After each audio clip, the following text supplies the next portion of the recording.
1 de abril, hoy celebramos la memoria de San Hugo, obispo. San Hugo nació en Francia en el año 1052.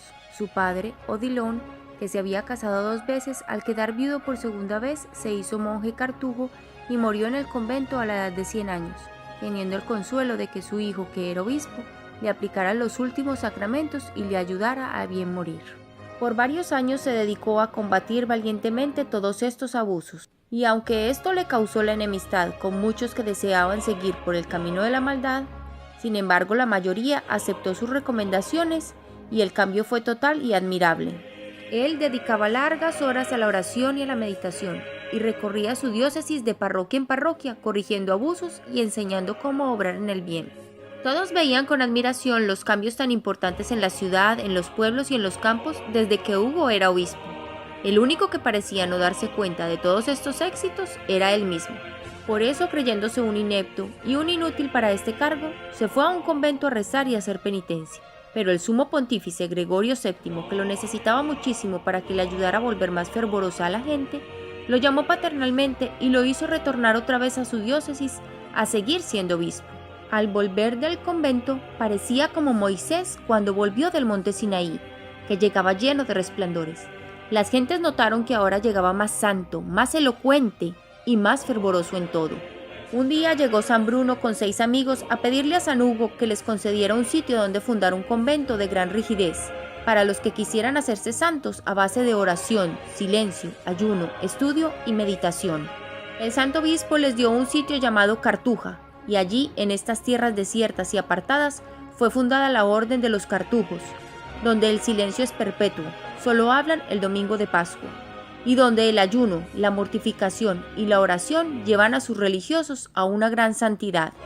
Se dice que al construir la casa para los cartujos no se encontraba agua por ninguna parte, y que San Hugo, con una gran fe, recordando que cuando Moisés golpeó la roca, de ella brotó agua en abundancia, se dedicó a cavar el suelo con mucha fe y oración, y obtuvo que brotara una fuente de agua que abasteció a todo el gran convento. De ahí en adelante, San Bruno fue el director espiritual del obispo Hugo, hasta el final de su vida. Y se cumplió lo que dice el libro de los Proverbios: triunfa quien pide consejo a los sabios y acepta sus correcciones. A veces se retiraba de su diócesis para dedicarse en el convento a orar, meditar y hacer penitencia en medio de aquel gran silencio, donde, según sus propias palabras, nadie habla si no es para cosas extremadamente graves, y lo demás lo comunican por señas, con una seriedad y un respeto tan grande que mueven a la admiración. Para San Hugo, sus días en la Cartuja eran como un oasis en medio del desierto en este mundo corrompido y corrupto, pero cuando ya estaba varios días allí, su director San Bruno le avisaba que Dios lo quería al frente de su diócesis y que tenía que volverse otra vez a su ciudad.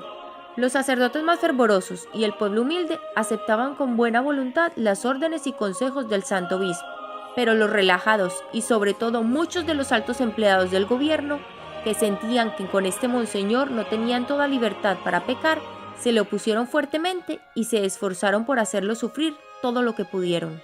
Él callaba y soportaba todo con paciencia por amor a Dios, y a los sufrimientos que le proporcionaban los enemigos de la santidad se le unían algunas enfermedades. Trastornos gástricos que le producían dolores y le impedían digerir los alimentos.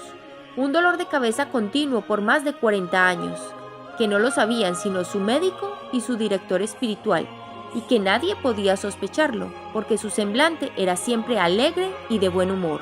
Y el martirio de los malos pensamientos que como moscas inoportunas lo rodearon toda su vida, haciéndolo sufrir muchísimo, pero sin lograr que los consintiera o los admitiera con gusto en su cerebro.